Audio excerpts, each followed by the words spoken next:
Welcome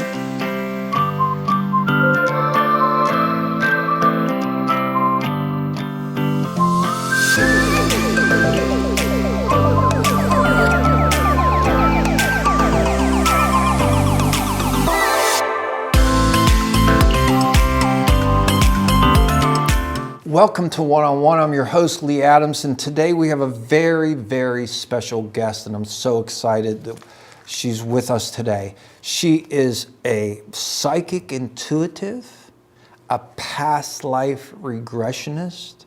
She's an author, a two-time author, a teacher, a healer.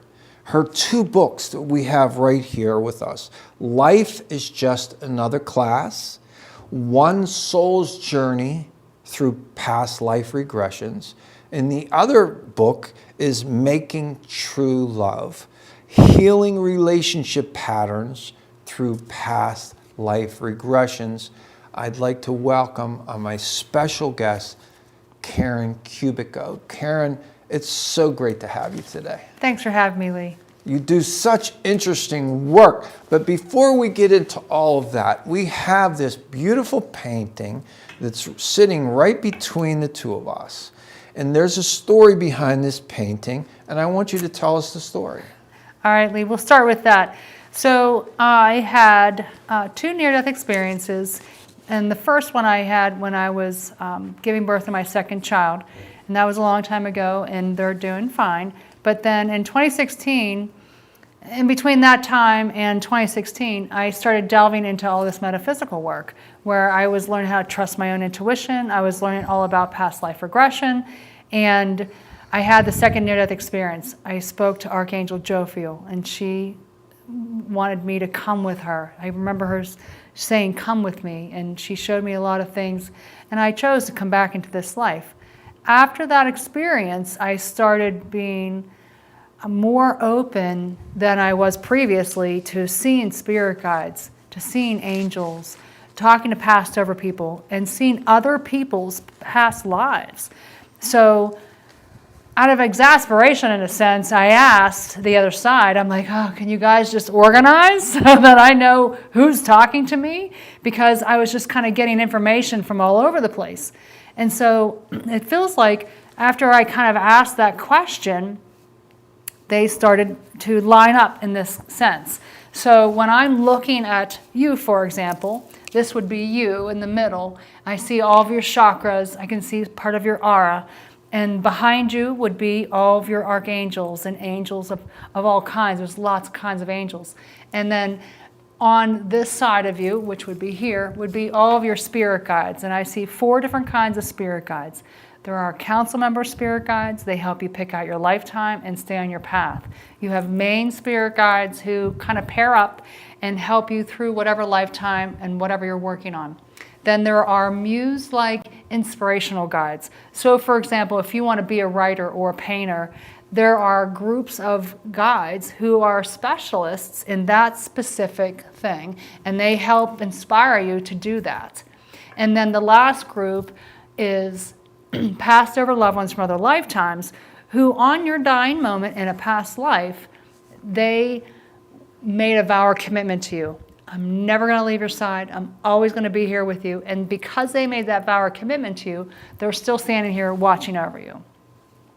Then we have all your past lifetimes. They all kind of line up from most recent to infinite past. And that helps me to know, like if one of your spirit guides is talking to me about a past lifetime, if I'm like being shown that lifetime here, I know it's a more recent.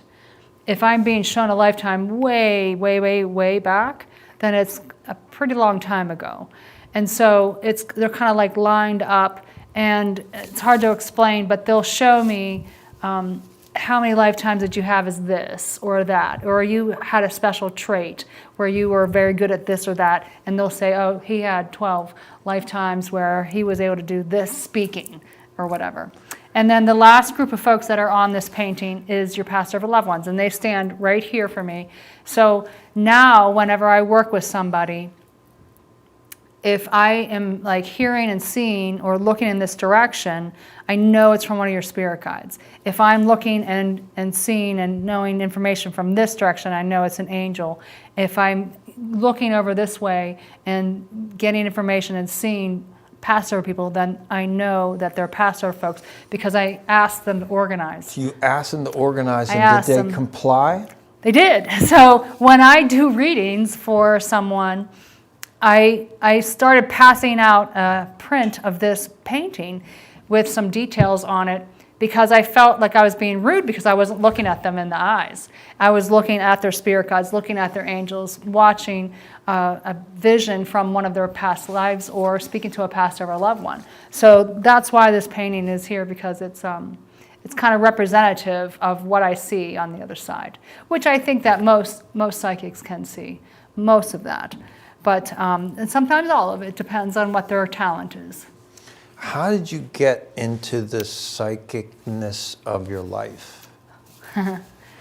Well, after I had that first near-death experience, I had a experience where I felt like I needed to go to see a psychic.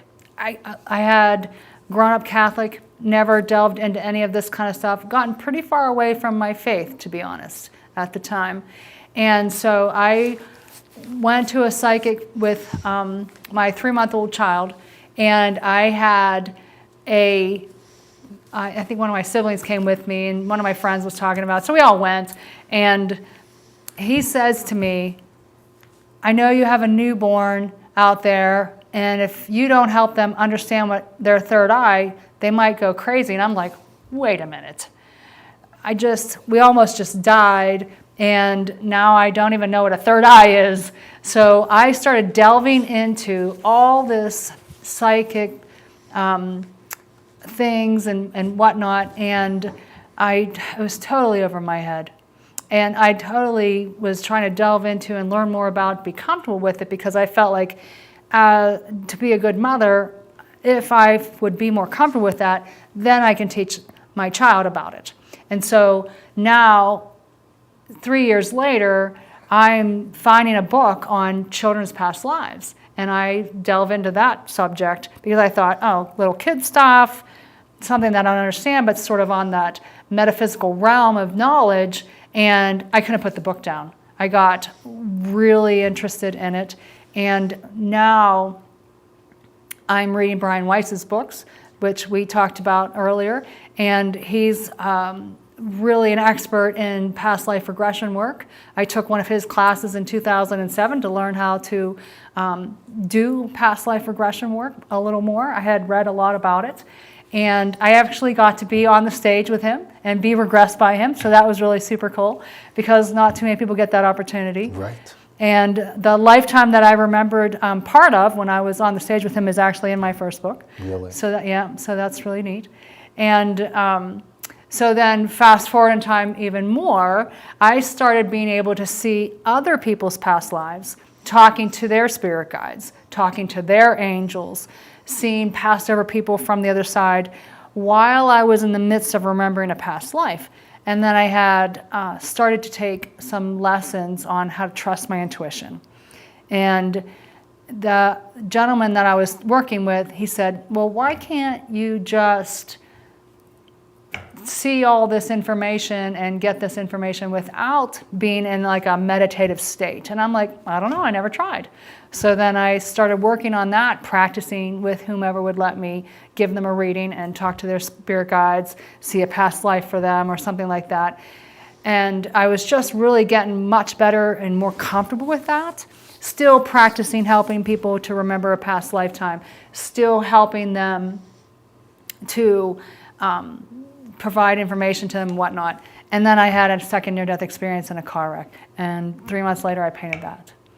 So it really made everything become much more clearer. And when you are having a near-death experience, there becomes zero doubts on what it is that is beyond this humanness.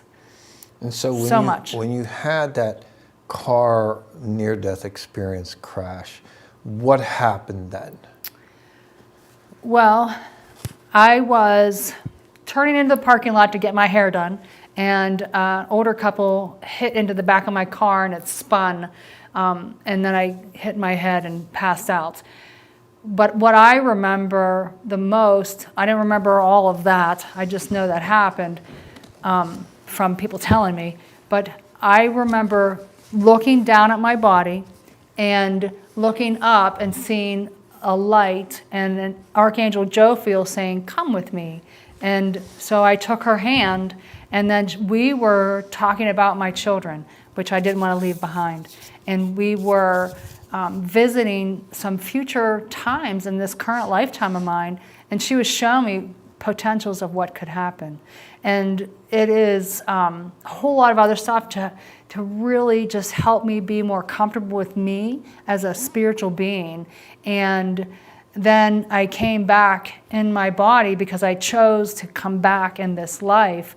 And then I had a really bad concussion, and it took a lot of years to heal from that. But in the meantime, I was very connected with being able to see so much more than before. It's almost like it woke you up and removed any barriers or rules that you might have made that prevented you from accessing that pure knowledge. We're born with these intuitive abilities. We just forget. But that point of inflection was a turning point for you. For sure. For sure.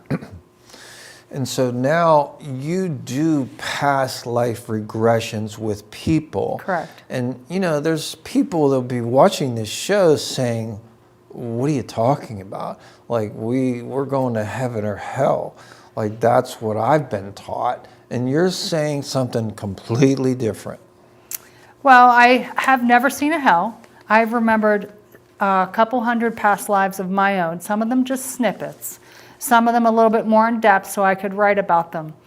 I've helped hundreds of people remember their own past lives, and I've given hundreds and hundreds of readings.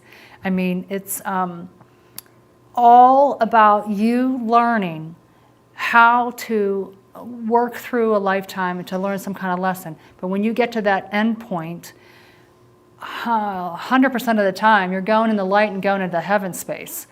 I mean, unless you get stuck here in this earth plane, which can be like a hell in a sense. But for the most part, you are not doing that. You're going into the light. So people that that this is really new to. I mean, I think there's a decent amount of people out there that are open to the metaphysical that you speak about. Mm-hmm. I think there's probably more and more as time goes on. But there are people here watching this that have that very black and white kind of vision of what's going to happen in their afterlife. And you're here to say otherwise. You're here to say that we are spiritual beings having a human experience. Correct. But we come back and back depending upon our choices. Correct. In the afterlife. Everything is a free will choice, Lee. It's a choice to come into this life.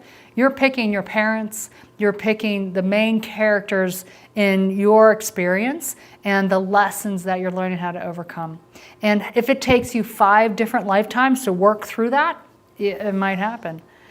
So it's really very interesting how all that works. Yeah. Are there such a thing as soul clusters or soul groups? Soul group, that is correct. So if you have, let's say, for example, you met someone that you had a very strong connection with. You might have had 40, 50, 60 lifetimes with them.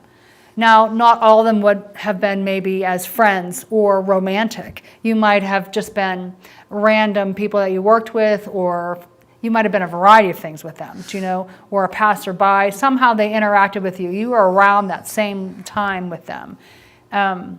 But that's what we call soul groups. Like with my own children, I've had other lifetimes with them, hundreds of times probably, but I know of a handful for each of them.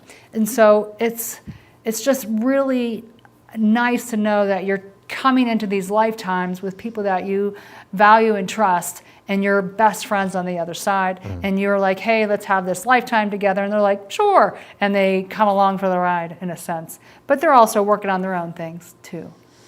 And the other thing I think is important to talk about is exit points.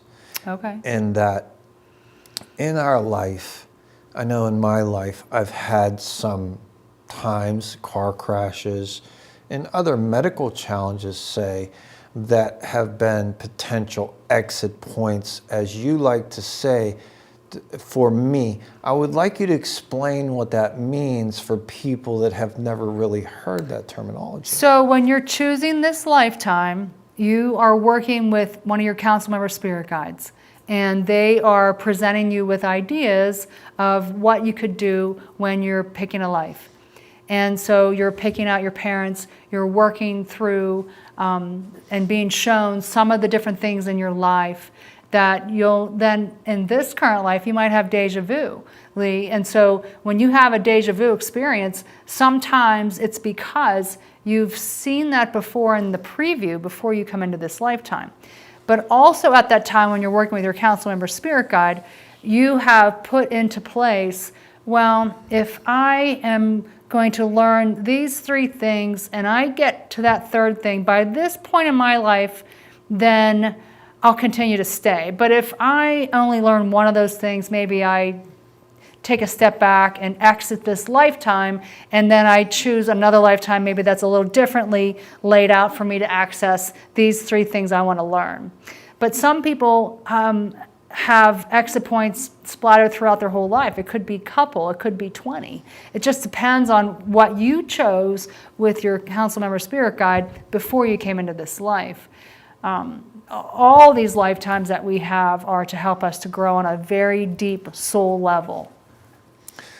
So I've said this in the past, and I want to hear your comment on this, that I think that most bad things serve a purpose.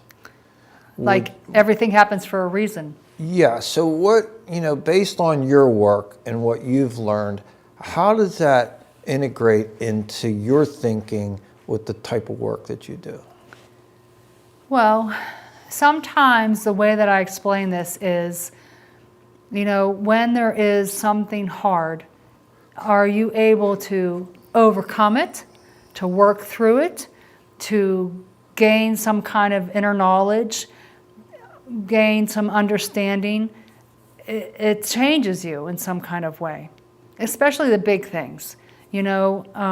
How the car wreck affected me, I could have chosen to not come back in this life, but I chose because of what I was shown, and I didn't want to leave my children behind. They were younger at the time. I chose to continue forward because I knew what was going to happen next. But when you're having a hard thing happen, like a car wreck, you could be like, I'm out, Or if you have someone pass, working through that grief is so hard. And so, but learning how to overcome that, and then maybe sometimes someone passes before you because you're then looking into all this and learning that there's more than just this humanness, and understanding that there's spiritual aspects of us, and that brings you some kind of inner peace. So it is, even if, one time I gave this example and I thought it was really interesting. They have the news on, and it's very trauma-based most of the time. But sometimes I think that they show interviews with people, and reporters are talking to folks. For example, if a fire happened, how did they overcome that? What did they do? How do they work through all that? Because then that gives a regular person who hasn't had that experience inspiration that, oh, look, they've overcome something, And so how do you overcome this, that, or the other thing? And working through how you get there is what's important. whether it's over grief, or if, for example, some people get stuck in an abusive relationship or something like that, how do you get out of that? Well, you're learning a sense of self. You're learning how to care about yourself, to love yourself, and learning how to be independent, to be confident. And all those lessons can't be learned if you weren't having that kind of experience. Does that make sense? Absolutely. Yeah, I've always said that I've learned my greatest life lessons through the hardest moments of my life. Yeah. And it just goes to follow that. So whenever you're working with, when I was first introduced to past life regressions and the concept of reincarnation, and that we do come back many times over.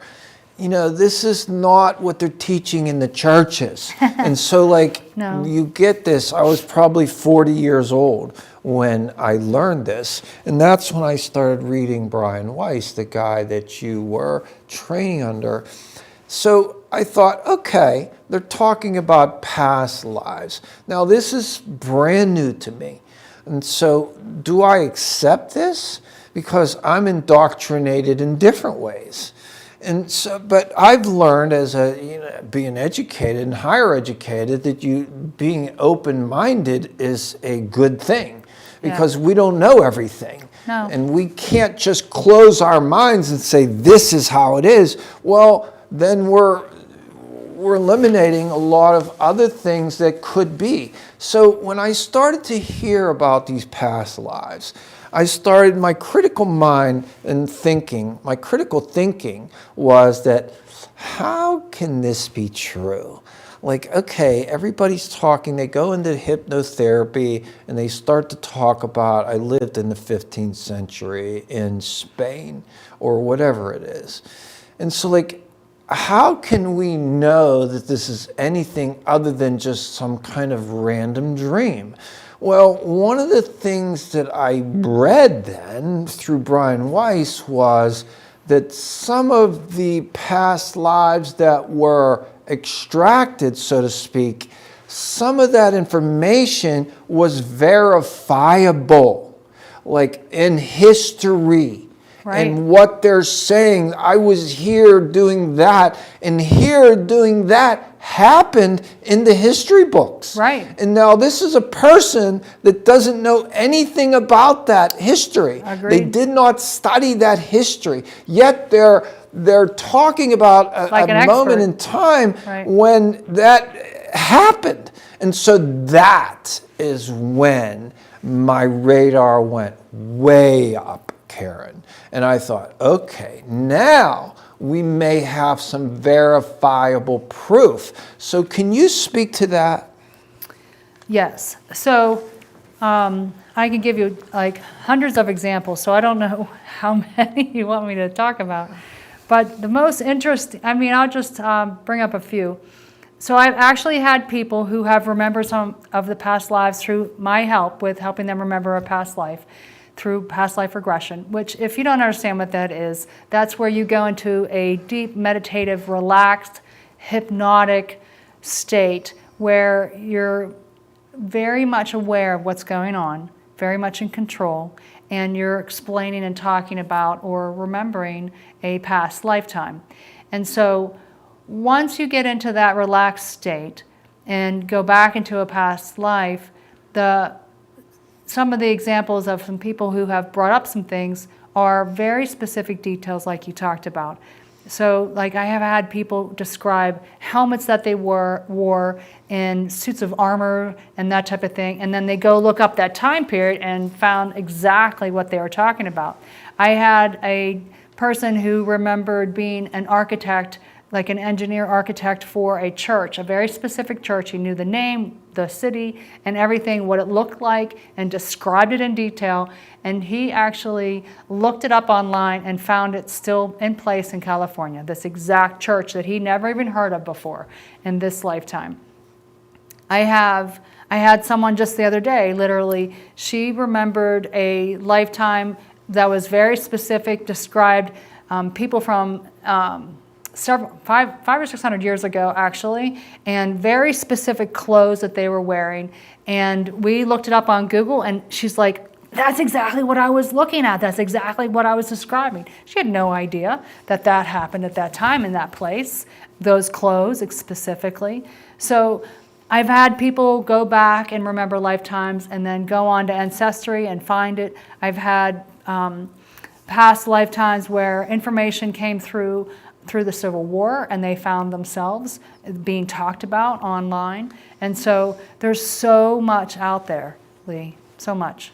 You know, I saw a television show, and I forget what it was called, but it was basically about children who were very young, but they're talking about things that happened to them that could not have possibly happened in this lifetime because they were born in this little house and they're still in the house. Right. They're not traveling the world, but yet they're talking about, you know, one girl was Oklahoma City bombing. The Oklahoma City bombing. And then another boy, I think, talked about being shot down over Japan in a war. Right. And so when they brought those kids to those places, it was very powerful to see their reactions, right? And so then you say to yourself, is this just staged? And I just can't believe that. Well, so here's the thing on that, Lee. Children are so connected to having just been in heaven that they remember everything about themselves. So, you know, kids' brains aren't fully matured until they're around 25. But from the time that they're young up until around 7, 8, or 9, they're open to seeing the other side, trusting their intuitive abilities. They might be staring at the wall and laughing, and they're talking to a spirit guide or an angel or a Passover person. They might communicate, oh, my other mother, I remember when I lived with my other dad, or I remember my other lifetime where I was your mother. And I've had lots of parents talk to me about that kind of stuff. But kids are open to giving that information. There is a gentleman, his name is Ian Stevenson. He's passed now, but I think there's people still doing his work, that is scientifically verifying children and going to visit with them, taking their stories and in a very scientifically noted way, and then going to these places where they believe that they've been from and cross-verifying all the information that came through. I think what you're talking about is something they did here in the United States too. That's similar to that, where they were doing a TV show on that. And so it is all verifiable because that can happen this way. Another way that people can prove that they might have had a past life is if they have a birthmark of some kind. And so that is usually, I can't say 100%, but usually connected to a past life trauma, death of some kind, for sure. Interesting. And we can talk about that if you'd like. Yeah, so would you say if somebody has a fear of heights and that they're young, would you say that that could possibly be connected to a past life? For sure. For sure. I mean, especially if that fear has no connection to something in this current lifetime. So like, or it could be actually a past lifetime and it's reawakened or exasperated or compounded because of something triggered that memory in this current lifetime. So let me think of a good example for that. And you talked about heights specifically. Yeah, when people are on bridges yeah. and on top of mountains and really having some anxiety when they're experiencing this height situation, but it may come from somewhere else. Well, so I had somebody that was really afraid of flying, okay? And so I helped her remember a lifetime where she was in an airplane and it crashed. And so then she was able to go on her flight, and she was fine. I think she had to leave like a month later or something like that, but came to me just on purpose to see if she could figure out what the root cause was for her fear of getting on the plane. So you did a past life regression. So we did a with past life regression to them? figure And that out. did one of them say she was in a She crash? went right into that lifetime where she was in a crash. So that explained her anxiety. Correct. And then she was like feeling not completely over it at that moment, but then texted me later, I went on the flight and it was fine. How about that? Yeah, And so it can do some healing work. absolutely. Yeah. Because here's the thing, I mean, you are an energetic being, and if you have a trauma stuck in you and your energy, and then you can, oh, that's what that is, it's catharsis. It releases from you so that you don't have that fear stuck in you. It's fearful for me to be on a plane now is removed because you're back here in this life. You're not ever really gone. You know, as a young boy, I was taught to be stoic and not to show emotions because, you know, my father was old school. Sure. And he was taught that. And, you know, you teach what you're taught in many cases. For sure. But then life evolves and I go through many things, and then I go into some counseling to help deal with different things in life. And a therapist said to me that, you know, your father was a great guy. He did so many wonderful things. But when it comes to this, I suspect that he was just teaching you what he was taught. And that actually the strength, you fashion yourself as a strong man. That's what you were raised as. But it takes strength to be vulnerable. And I looked at her and I thought, that is completely opposite of everything that I was taught in my life. And she said, but where did you learn it? I said, from my father. And so where did he learn it? And we suspected from his father. For sure. And so we're learning this lesson, but the truth is, the real truth was, it takes strength to be vulnerable. And so that was a moment of evolution for me. And that now That was catharsis. Very cathartic. For sure. And it allowed me, like my daughter got married, and she asked me to find a father-daughter dance song, and I'm going through the internet looking at these songs, and through the years I picked through with Kenny Rogers.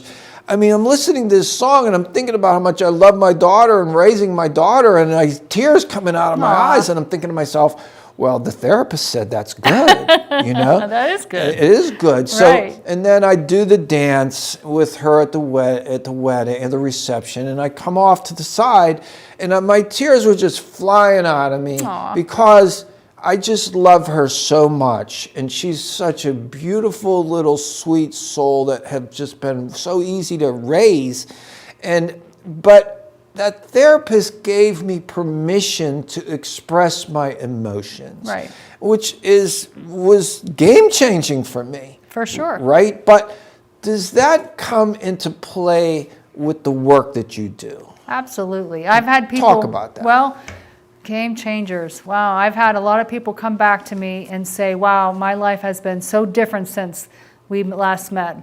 And I get that a lot more than not. Sometimes I never hear from these people again. You know what I mean? They come for that once-in-a-lifetime experience. But sometimes these people form friendships, and I see them often, which is nice. I've had, wow, there's so many examples. So, I mean, even for myself, I mean, I have healed so much. For yourself? For myself, for Well, sure. just talk about a couple of those things. Well, I mean, I've had people, I'll give you someone else's example first. I've had people come to me and they were not open to any of this metaphysical stuff. Yeah, skeptic. In a sense. She had never had a reading or anything like that. She had never done past life regression or anything. And so she was open to a reading, and it was all very interesting, made sense to her. And then she came to me for past life regression. She went to a lifetime where she was an exceptional healer and psychic. And she was able to embody that past life so and deeply that she brought that knowledge and understanding into her current life. And now she is very psychic and an excellent healer. Amazing. And just like that. From a skeptic. From a skeptic A to skeptic all to in. a psychic. Yeah. That's amazing. I know. And so it still amazes her, but it is, it's very interesting, right? How you can heal on that deep level. For myself, one of the reasons I got into all of this past life regression things, not only because of my child, but also because I found this book on children's past lives. And so I'm reading through it. You can ask in that book, which we talked about briefly, open-ended questions to a child. Well, what did this happen? What did you do in a past life? Why do you think I was your other mother? Tell me more about that. Just asking those kinds of things, and then let your child speak about it. I mean, that's what the book was talking about. The author spoke about how she had remembered a few past lifetimes, and it healed her from having a breathing issue. Well, at the time in my life, I had asthma, and I took a lot of medication for many years, and it was a frustrating situation. And so I am inspired by her work to figure out, well, if she can figure out how to remove her breathing issue, I'm not sure exactly if it was asthma or not, but if she can figure out how to remove that issue of being able to breathe, then I can do it. And so I delved into working on trying to remember my own past lives with the specific intent to find a lifetime or two or more, what would resolve that issue. And so I started by trying to remember a past life. And how do you go about doing that? You can have a dream about it. You can have deja vu about it. You can have guided meditation or try to go into meditation on your own to remember a past lifetime. And I have some of those guided meditations on my YouTube channel if anyone's interested to give it a try. And then, or you can go to someone like me and have a one-on-one session and remember a past life in that kind of way, where you're being guided and helped through the experience.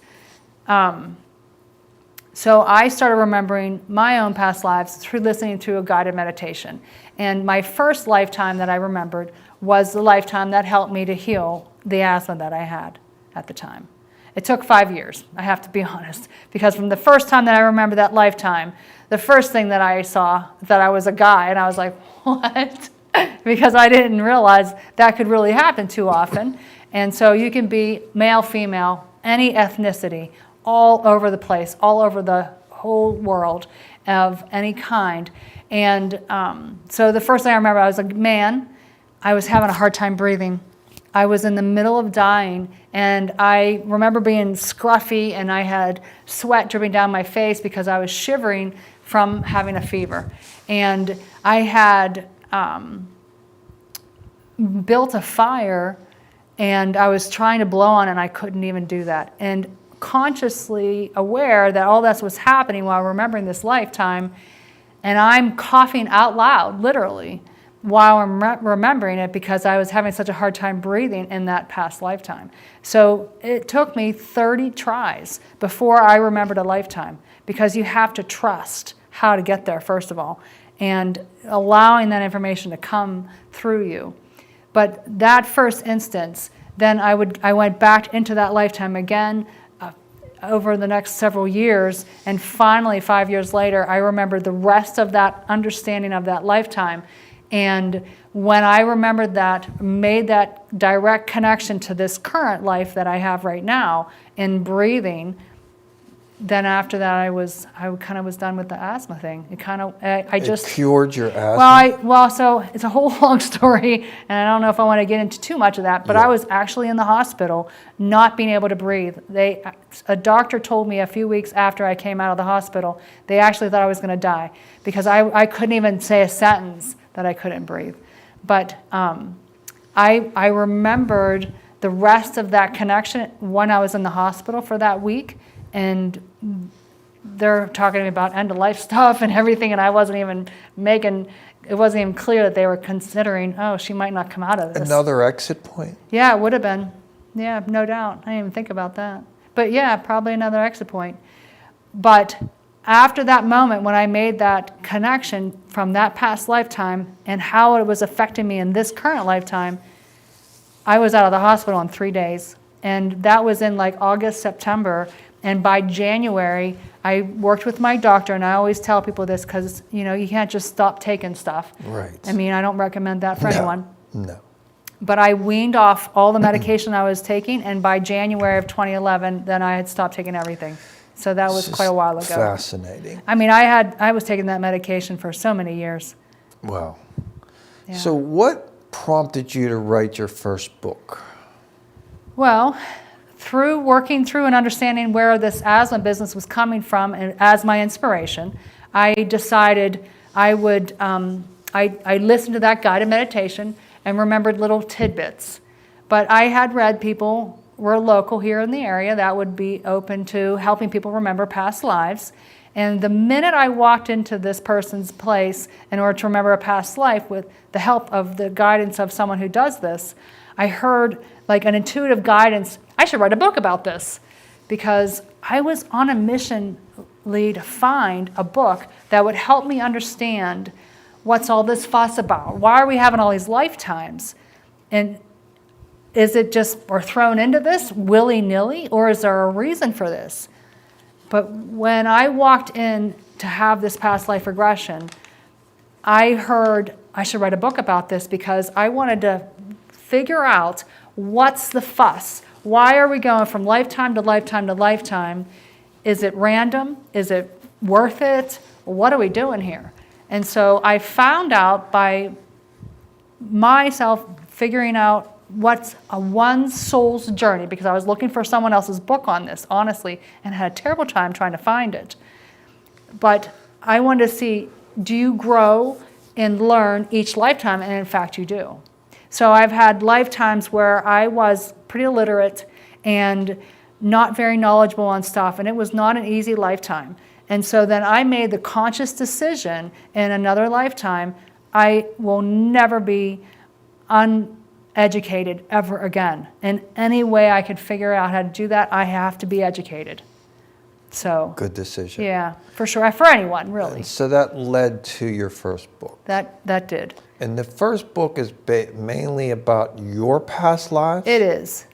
There's 16 different past lives in that book. And what were you trying to get across with conveying your past lives to the public? Well, one of the main purposes is, like I said, is to see what's the fuss about. But I did so much healing through doing that I feel like it's almost like my mission to help others be comfortable remembering their own past lives so that they can get some healing out of it. So you're saying that one of the real big byproducts of past life regressions is healing. Correct. And healing is always good. Always. Like, it's never bad. No. Always good. Always good. And that's what the genesis of your first book was about. Correct. I mean, it's almost like it's my mission to help other people feel comfortable remembering a past lifetime.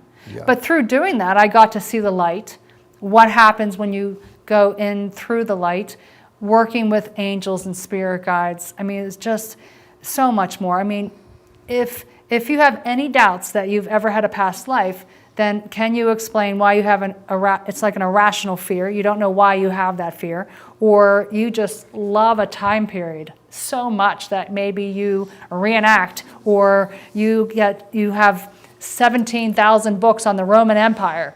Well, why do you think that you're so interested in that? Do you know what I mean? Or I met people that collect certain kinds of lamps or certain types of jewelry, or just love or just so much love a place so much that they just want to go there all the time. They learn the language and visit that place. And so it's, why do you think all that is happening? You've had a really loving lifetime there, or you've had a lifetime where you just enjoyed it so much that you're bringing that love of it again in this lifetime, so then you're drawn to that. There's a term that says this person is an old soul. So based on the work that you've done and the lessons that you've learned, how does old soul fit into what you do? So I would say that the definition of an old soul is someone that has gone through a lot of lifetimes and learned either a lot in one lifetime or a lot over many lifetimes. Because if you're trying to work on the lesson of faith, for example, it might take you several lifetimes till you can come into a lifetime and have the whole faith on something. But you could have one lifetime and get it without any effort. It just depends on how fast you learn. And with that being said, I've had some people come to me and they're like, I want this to be my last lifetime. I am over this humanness, over it. I'm like, well, then you have a lot of work to do, because you need to forgive everyone and everything that's ever affected you in any way and really mean it, because that releases you from that subconscious connection to it, however that is, and to really come from a space of loving yourself in a deep way. I mean, some people That is a lot of work. It is a lot of work. I mean, forgiving people and really meaning it. Really meaning it. And then really loving yourself. Really. And really meaning it. And loving yourself doesn't mean being selfish. No. That's self-care. Yes. That is, anytime you're doing healing for yourself, that is self-love. Yes, and that's an important distinction. That's a whole other discussion. Yes, important distinction. For sure. And so the first book is 16 chapters, I think. Well, there's 20-some chapters 20. in there. I kind of go into a little detail how to go about doing that, what past life regression is all about, and what happens when you go through the light, and all kinds of different extrapolations from the different 16 lifetimes. We did a complete different show on the light. We did. But I still think it's if someone doesn't watch that show, then I think we should talk about it. Okay. So let's that we can do a little more abridged version, but a version that really people are going to die. Everybody. You came into this life knowing that was going to happen. No, there's no way out other than that. That's the way out. So, with that being the case, there are people that are deathly afraid of death because of the unknown and the fact that they think it all ends and they don't want it to end, because even though this is not easy life, at least it's life. Right. That they can touch and feel and have. You have to make the most of it, right? Right. And so there's no sense getting into this life and just being miserable. Right. But to enjoy the people that you're with. It's all about the experience. And when people remember a past life, they are remembering the experiences and the people that they've been with. Truly. That's it. I mean, it's very interesting. But to your point, you can't take the stuff with you. You cannot take anything with you. But you take the lessons with you. You take the lessons, you take the experiences. So it's not to say that you go spend all your money today and call it a day. Yeah. It is, are you making the most of your life? And if you're hoarding stuff and not being thankful and gracious and all that type of stuff, it's just not worth it, in the end. Anyway, when you go into a past life, you remember without a doubt, especially if you go through the death scene, which is when you go to that dying moment, which, by the way, most people don't experience that. They kind of skip it and just go into the next lifetime or whatever. I would say from my experience, only about 20% of the people remember their death scene. Talk about the death scene. I mean, most time people they're not ready for it. It's painful. It is. It's not easy. Yeah. But when you do go through the death scene, especially if you're in my care in a sense, I am helping someone to then see the light, because that's what shows up next. You step out of your physical body. You're not experiencing any of the pain you might be going through. I actually had several people come to me and remember lifetimes that were traumatic, and their spirit part of them jumped out of their body, and their physical body received that pain and suffering, but the energetic, real aspect of you, that spiritual aspect of you, knew nothing of the pain. So like a plane crash, So like a plane crash. They're going down. Being shot. And you're saying whatever. That the spirit You're just out. releases. You're out. Calling that a day. You don't have to, there's no trauma of that impact.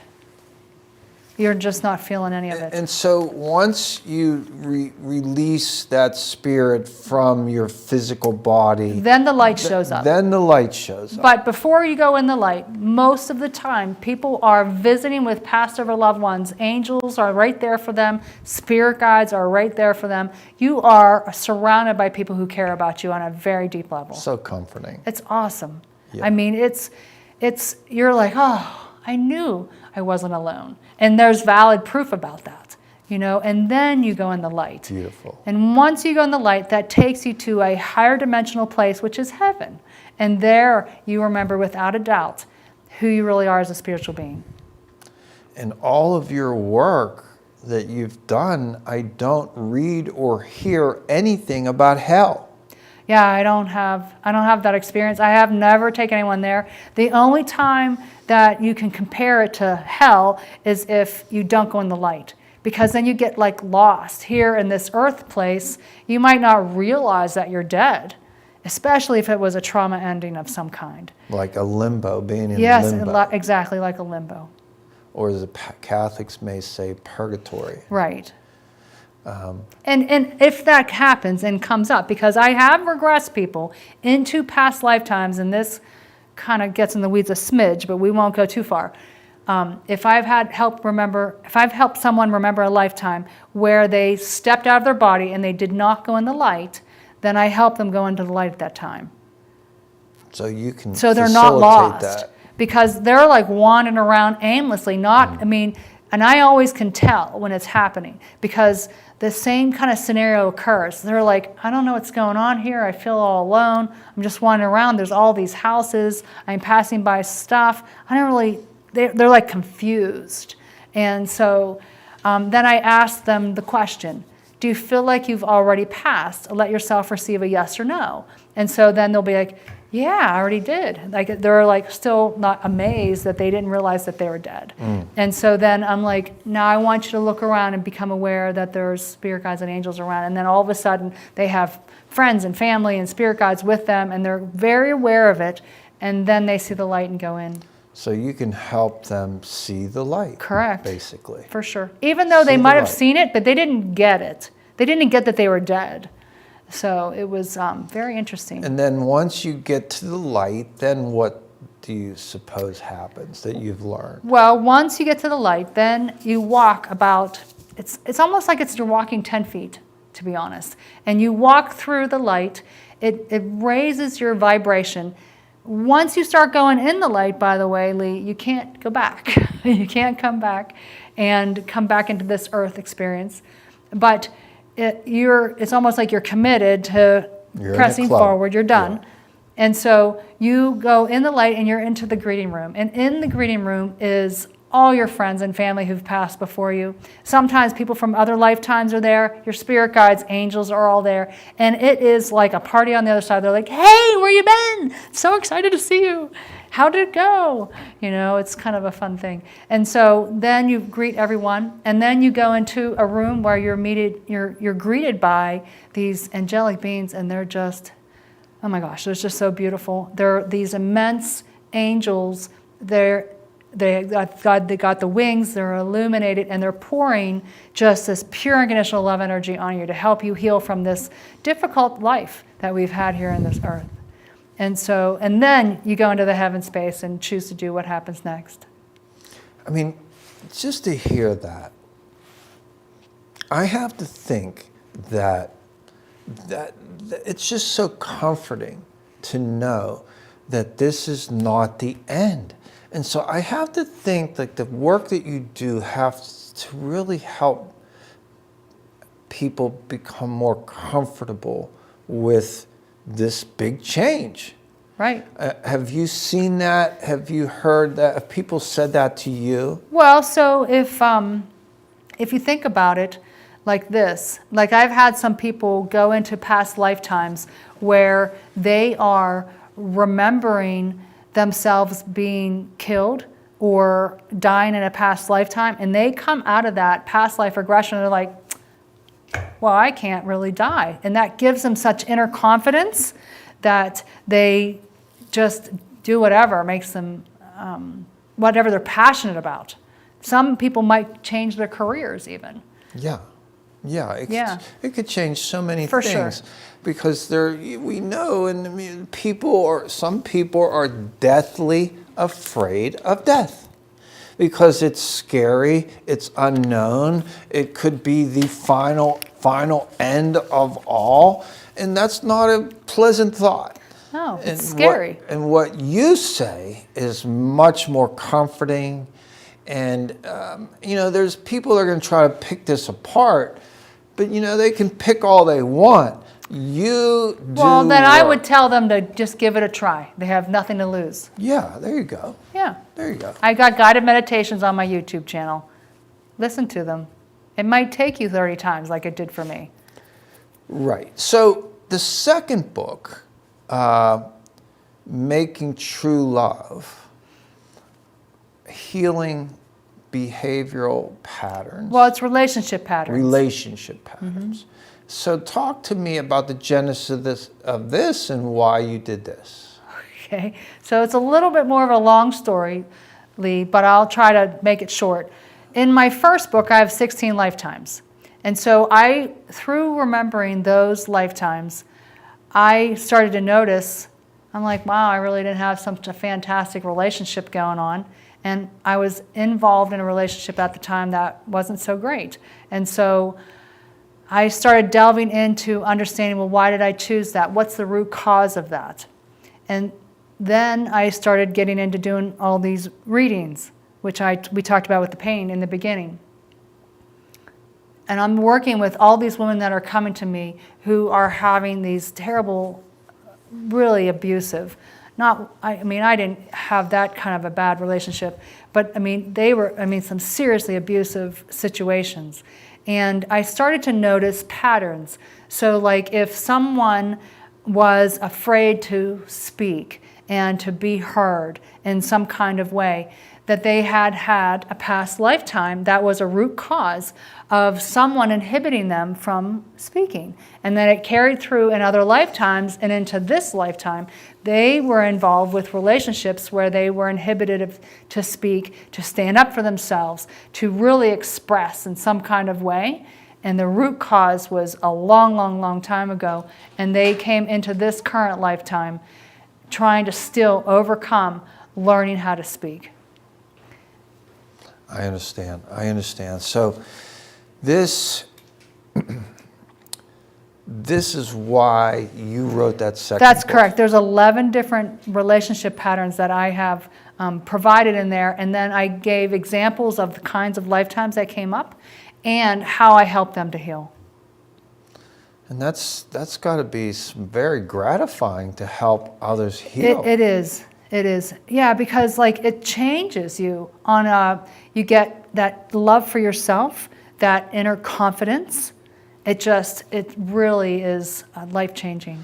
So you're able to help when you're healing. I think is some of the most important work that we do on earth. Certainly life is hard. Sure. And each of us experiences trauma in different ways. Some of us experience it at a young age, and some or later on in life. Mm-hmm. And whatever way it is, we experience it because life is not easy. And I don't think for too many people it is. I haven't met anyone yet. Yeah. So with that the case, if we are traumatized, the best way to handle that is to heal. But we don't all know how to heal ourselves. True. And we need help. And this is awareness is key. Yes. That's the first step. That's the first step. That's the first step, right? always. And I think people, when they look at you and the work that you do, they might, people that are brought up in a certain dogma, a certain religious dogma, are just going to sort of poo-poo this work that you do, like what is that? Yeah. Well, guess what? I didn't know what it was either. Yeah, but why just brush it aside? At least open your mind to listening to this and say, could this be true? Sure. Could this be true? Because if it is true, it's got to take so much anxiety off you as you look at the end of your life. For sure. It has to. Well, it gives you a sense of hope. Yes. Right? And I mean, going back to, changing you and the religious tenets that we subscribe to as we're growing up. I mean, I grew up Catholic. I mean, I had faith in a sense, and I went through some trauma things, lost all faith in all of it. I started getting into this past life regression work, and I'm like, oh man, I'm sorry. It brought all my faith back, all of it. And so now this is really the central part of your being, I would say. For sure. Yeah? For sure. Yeah. And you're helping so many other people heal. I don't know if there's much better work on the earth that you can do. Well, it's what we're here. That's what I'm here for, to help people to learn more about all of this, to feel comfortable with all of it. I'm always open for any questions people have. I mean, there's no dumb question. I make YouTube videos on purpose to help educate people. I teach classes. I put these books out. I have some of the books free online to listen to or to read about on purpose, because it feels like my reason for being is to help others, to be helping themselves to heal. And if this is the route they want to go, fantastic. Yeah. I'll help them learn about it. So it seems then that you've done some real evolution in your own journey. For sure. And you can see that through this particular lifetime. Because you'd have to maybe guess that you weren't doing this in other lifetimes. Past life regression work, no, but I have other lifetimes where I've done healing work, for sure. Have. Absolutely. You have. And so I want you to take a past life of yours, and I want you to tell us about it. Any particular subject?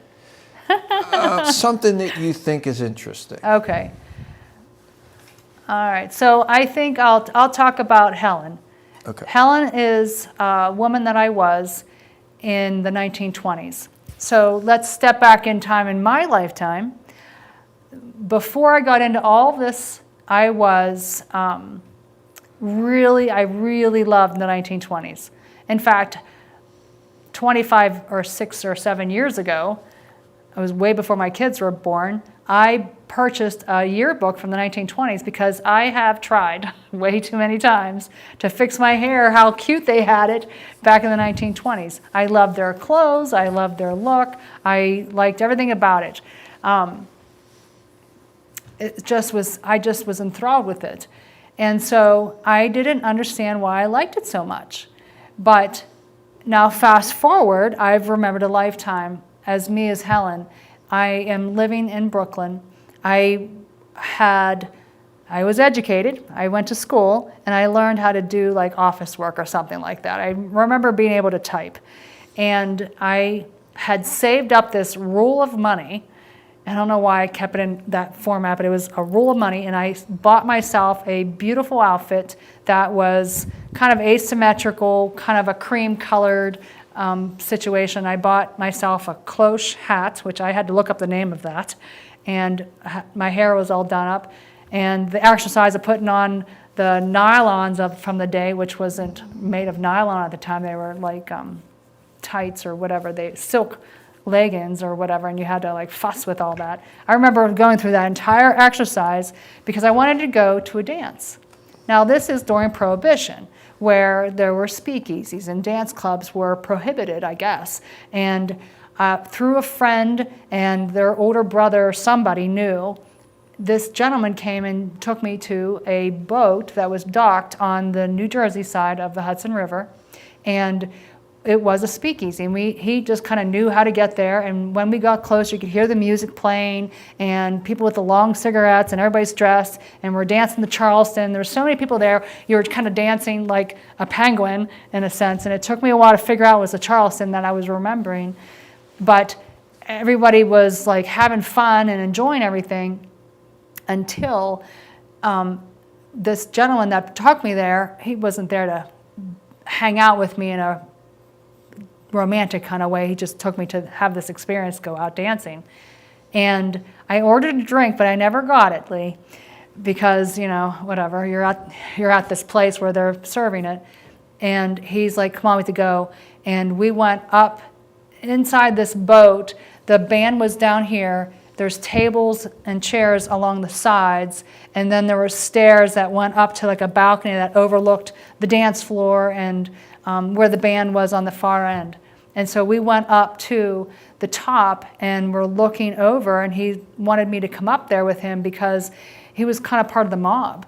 And he said, it'll just be safer up here. And so we were watching what was happening, and then everything stopped. The band stopped. They said, everybody be quiet. They were dousing these gas lights along the sides.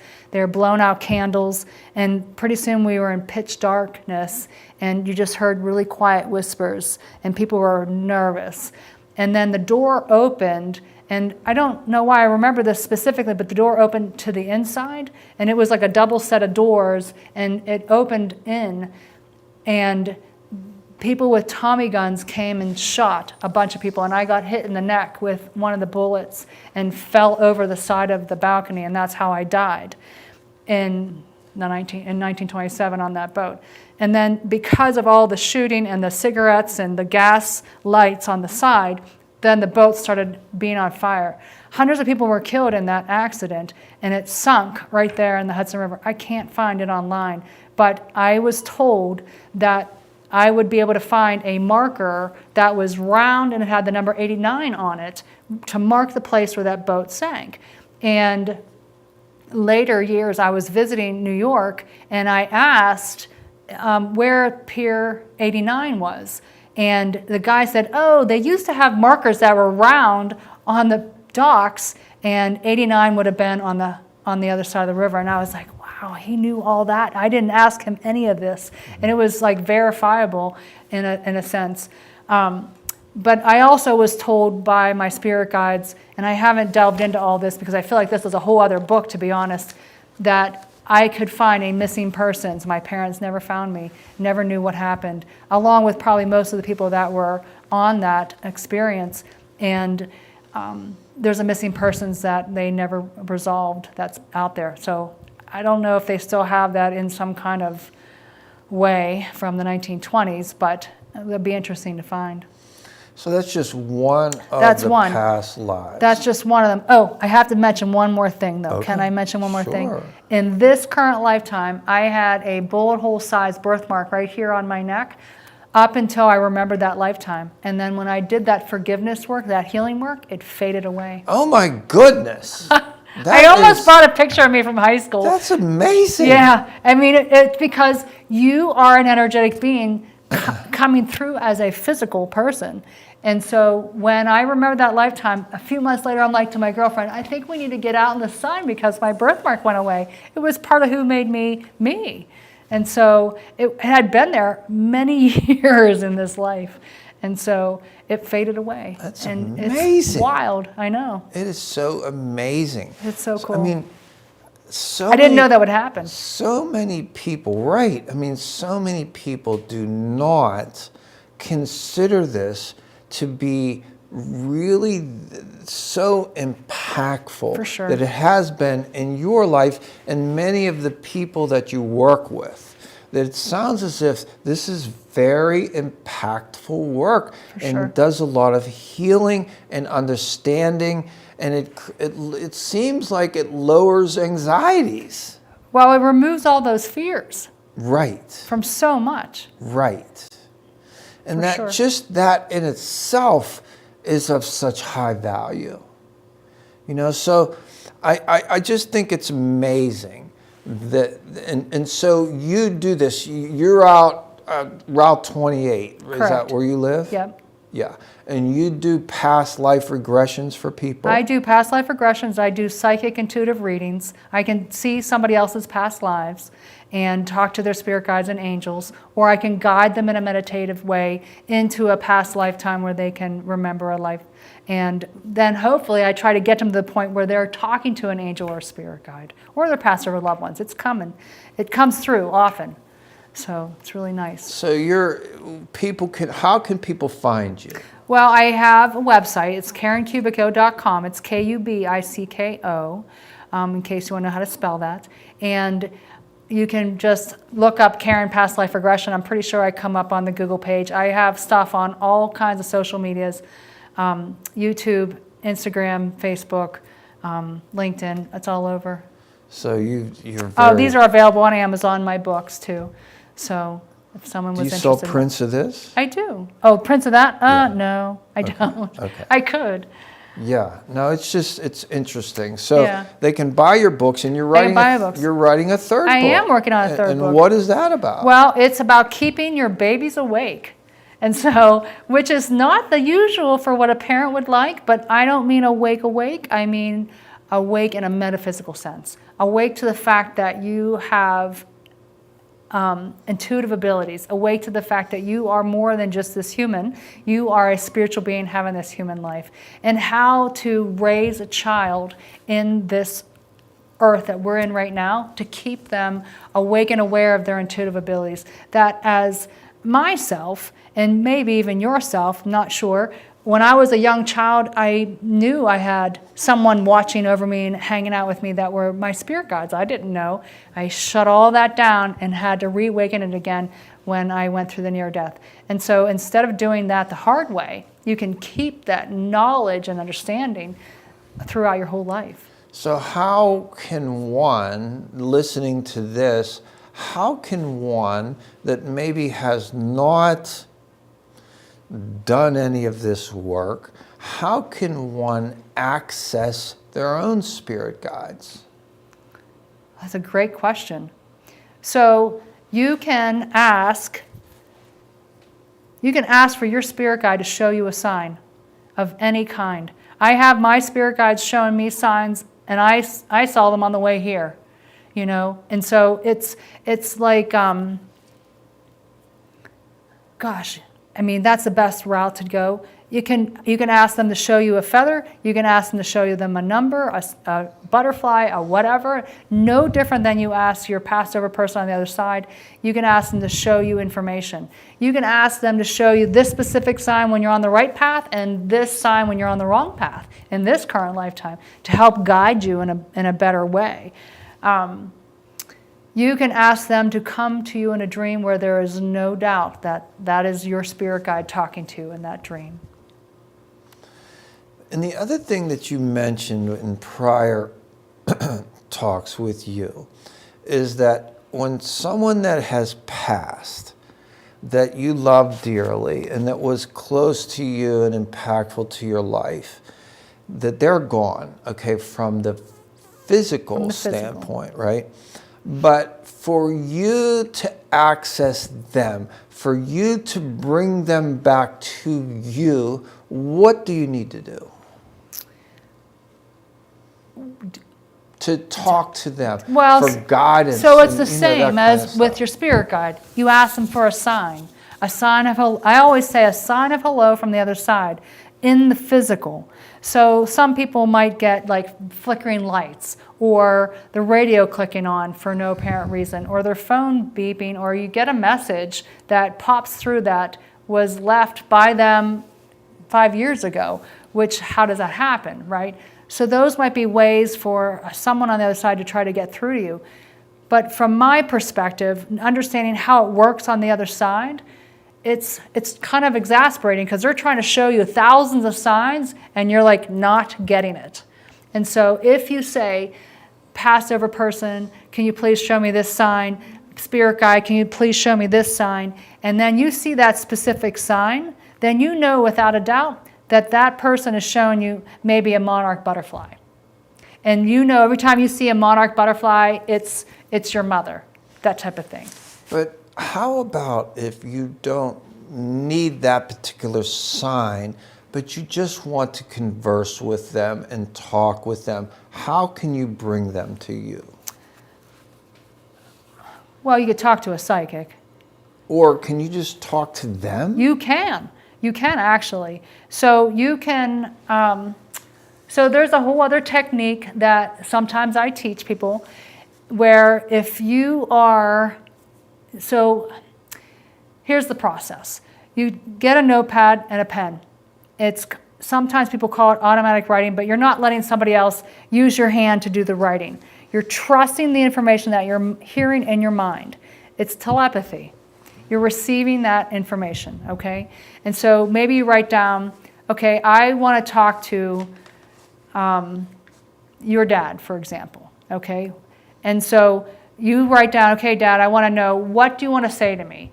And so then you just listen for whatever comes in your mind. And it might be like, man, I don't know why I'm sitting here hearing all this kind of stuff. It seems silly, blah, blah, blah. And then all of a sudden you maybe start getting information that is, look, I'm really proud of you, and I'm glad that you're my son. Thank you for coming through to me as one of my children, blah, blah, blah. And you start hearing this information, you're trusting that you're receiving it, and you're writing it down, and your note, and then at the end of maybe this one page of information, you feel like you're done, and you look and you read through it, and you're like, oh my goodness, where did this come from?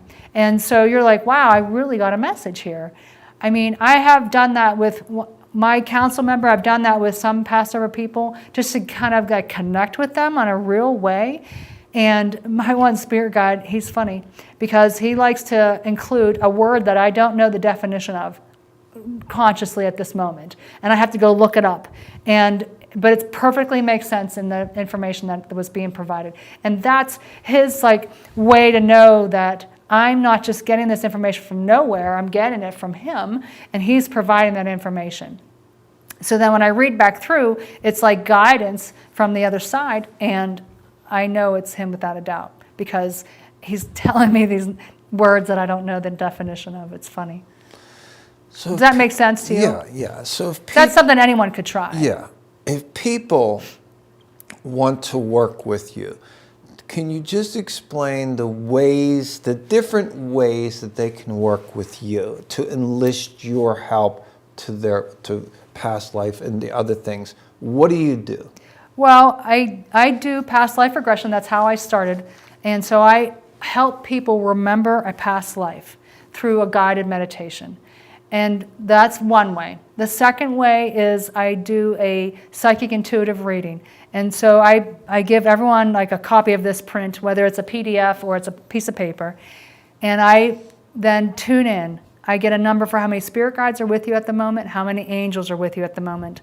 And then they start providing me with their names, not all of them, just a few, because it would take all day to talk to all of them, because they all have a whole bunch of information to provide. And then they give some messages. If you're interested, then they'll provide me with information on a past life or a root cause of something. Why do I have a fear of water? Or why do I have a fear of heights? And then they'll show me that lifetime, and I'll write it down, or I'll talk to that person about it. And so that's through a psychic intuitive reading. If for some reason that something comes up that's very traumatic, whether it is through a past life regression or in a psychic reading, then they guide me to do some type of energetic healing. Now, there is a whole other topic we haven't discussed at all. It's Reiki. It's energetic healing, where, how I described how the angels are removing sort of like bruises or trauma energy from your auric field, your energy part of you. Reiki, it's almost like an understanding of a way to energetically remove those kinds of traumas. And I also help people work through forgiveness through whenever they remember a past lifetime and there's trauma, or if they have a person that has come up in this current lifetime or in a past lifetime, or a trauma in any part of that in this lifetime or a past lifetime, I ask them to help them remove that, and I ask the angels to work with them in a guided meditation kind of way. So then there's an energetic healing that's occurring as well. So you can bring a whole different array of services to people that want to work with you. The guides and the angels are guiding me in any process that I work with somebody, whether it's a past life regression or I'm providing a reading. I'm always being given the information, what would be the best for this particular person at this time. And I do this over Zoom. I've worked with people all across the United States and in person. It's wonderful. Yeah. I'm just so happy that you could come and spend Anytime, time Lee. with us. I appreciate this you is really inviting me. wonderful conversation. I've learned so much about the really important healing work that you do. And like I had said before, I don't know if there's much better work that anybody can do on this earth than to heal, whether it be doctors or therapists, and Sure. you're doing it through another way. Yeah, through past whatever lives. works for someone. Yeah. Really, Lee. Yeah. And so it's just such great stuff, and we all have trauma and we all need healing, and there's different ways to find it, and you're one of the ways. You're just It's just one of one the avenue, ways. correct. One avenue. So it's just been such a fascinating conversation to learn about all the work that you do and how it impacts people. It's just been very fascinating for me, and I hope it is for our audience. And I just want to thank you again so much for joining us, because it's just, I've learned so much from you. Anytime, Liam.